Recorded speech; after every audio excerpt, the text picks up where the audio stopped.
welcome back to Coach Craig Sports. Today's Monday, so we're going to be doing the top performers of the week. So these are going to be the top 5 guys so far through Sunday night's game at the quarterback, running back, wide receiver, and tight end position. And then we'll also note a couple other notable players if there are any. So without further ado, let's get into it. We're going to start off with the quarterbacks. So the quarterbacks, we had Dak Prescott leading the way. He's been doing a lot this year. Obviously, the Cowboys' defense is pretty bad, so he's been having to throw the ball a lot. He went 41 out of 58, 502 yards, 4 touchdowns, 1 interception. I believe he did have a fumble lost as well and 12 rushing yards. Ended up with 45.28 fantasy points. This is all going to be 6-point per passing touchdown. So if you're in a league that uses the 4-point per passing touchdown, just adjust accordingly for these numbers. Second up was Tom Brady. He went 30 out of 46, 369 yards, 5 touchdowns, 1 interception, negative 3 yards rushing, 42.46 fantasy points. So this was a great day for Tom Brady. He actually looked pretty good throwing the ball. Had about 3 bad throws, or like what I would consider bad throws in this game. But otherwise, he threw the ball pretty well, especially for somebody that's his age, obviously. You probably can't predict this every game, but if he's in a decent matchup, feel free to start him. Dak Prescott, you're pretty much starting every week. Next up is Teddy Bridgewater. Who would have seen this one coming? 26 out of 37, 321 yards passing.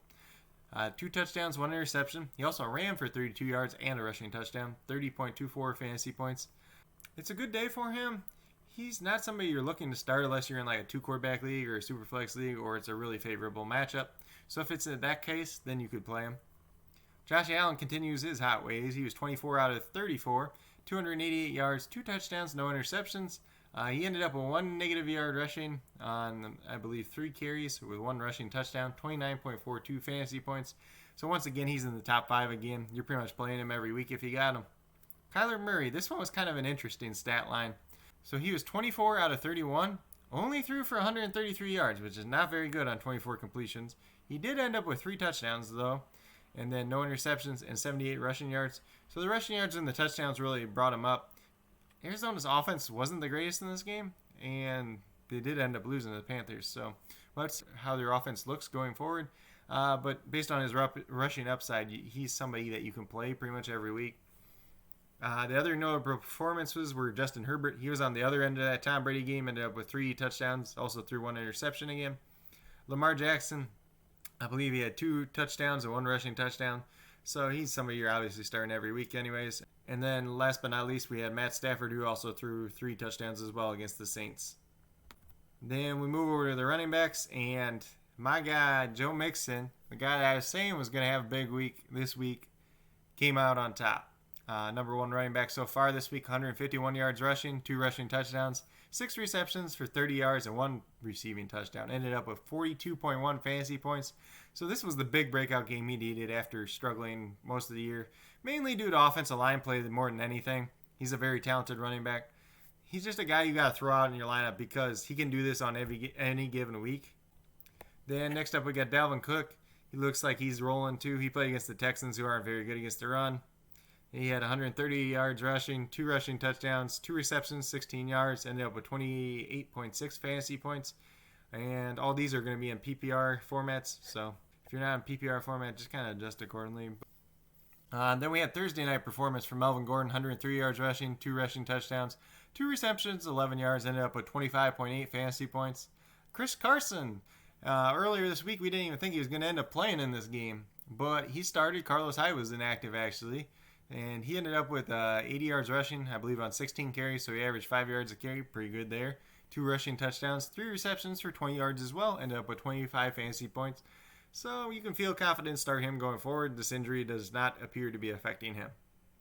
Then Antonio Gibson slid up to the top 5. So he had 46 yards rushing, 1 rushing touchdown, 4 catches for 82 yards, 22.8 fantasy points. So this is kind of what people were really hyping him up to be expecting. You know, he had a good game, 128 total yards, 1 touchdown, a couple catches. So he made a couple plays against a pretty good defense. The only thing I will say is he's still only playing on about 44% of snaps. So that's something to consider. So with that being said, he's pretty much just a flex play at this point.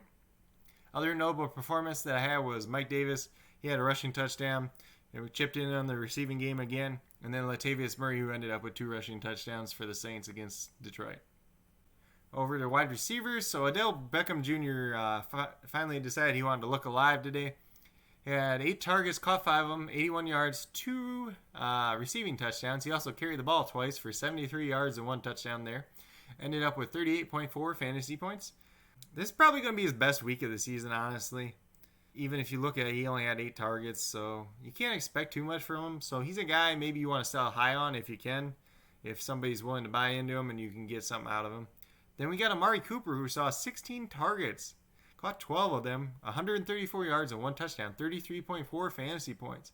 So Amari Cooper so far this year has been looking pretty good. Maybe this is the year that he finally puts it all together, that he's really consistent. He's definitely seeing a lot of targets, and that's definitely a good sign for him. And then we got DJ Chark. He was somebody I was a little bit nervous going into this week coming off his injury. I know personally I didn't play him in a couple leagues just because of that, coming off that injury. Like if he would have got hurt early in the game, he could have like goose egged you. But he came up with a great day. 9 targets, 8 receptions, 95 yards, 2 touchdowns. Ended up with 29.5 fantasy points.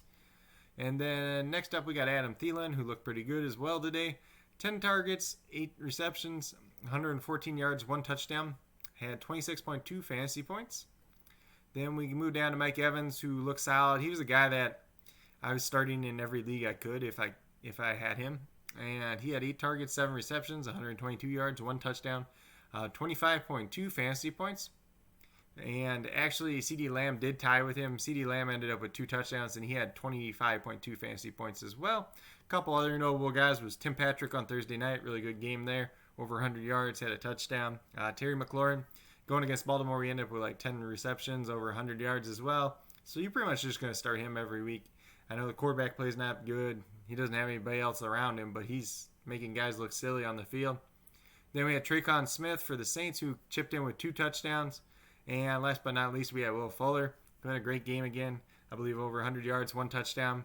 He actually almost had a second touchdown, but they got reversed for the touchdown at the end of the game.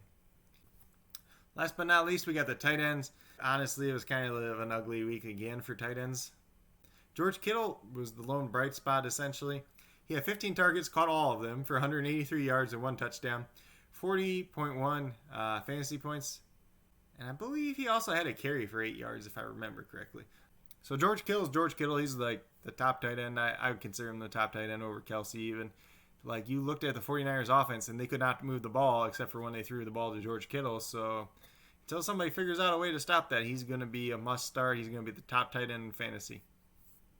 Mark Andrews, he only saw 3 targets, but he caught all 3 of them, 57 yards and 2 touchdowns. So he is very reliant on the touchdowns in this one. He's at 20.7 fantasy points this week. He's probably a guy I would look to sell high on. If you can trade him, if your team's hurting, do like a package deal, see if you can pick up a good running back and move Mark Andrews. That's something I would definitely consider. Like, these targets are concerning. He's going to be like kind of boom or bust, because if he gets the touchdowns, he'll have a decent week. If he doesn't get the touchdowns, he could hurt you. Next up is Dalton Schultz, who saw 8 targets, caught 4 of them. 72 yards, 1 touchdown, 17.2 fantasy points. So he's been a nice surprise for the Cowboys, honestly. Not something I really expected, especially after Blake Jarwin went down. He didn't look too good in the first game. But he's seen the targets. He's doing pretty well with them, so he's a guy that you really have to consider as a tight end 1 at this point. Honestly, it depends on the matchup, too. I know the Browns aren't great against the tight end to begin with, so just something to keep in mind. And then we had Darren Waller next, who actually had 12 targets, 9 receptions for 88 yards. He actually didn't have a touchdown. That's a typo by me. He ended up with 15.8 fantasy points. So he's another guy. He's definitely getting the targets. He's definitely getting the volume. Henry Ruggs and Bryan Edwards didn't play in this game, so that might have helped him out a little bit. But those guys weren't seeing a lot of targets even when they were healthy. So Waller's definitely somebody that you want to start pretty much every week. And last but not least, for the top 5, we had Austin Hooper. Had 7 targets, caught 5 of them, 34 yards, 1 touchdown. Ended up with 14.4 fantasy points. The only other notable performance today, honestly, was O.J. Howard. He ended up hurting his Achilles anyways. So it's not really something we can look forward to going forward. I know it sucks for him. Honestly, he was just based on scoring a touchdown. There's a couple other guys that scored touchdowns. So, like, either the tight ends this week, they either just scored a touchdown, didn't do anything else, or they had like 4 catches and didn't score a touchdown. So it's a really rough week for tight end again. we'll have to look and see how that goes moving forward, because this is back-to-back weeks where it's happened. But that's pretty much all we got for this one. These are the top performers for week 4. Tomorrow we'll be talking about waivers, who we should pick up, who are going to be the hot waiver wire guys this week. There might not be too much action on the waivers this week, honestly, but I'll dig a little bit deeper into it, go over all that, try to help you guys out.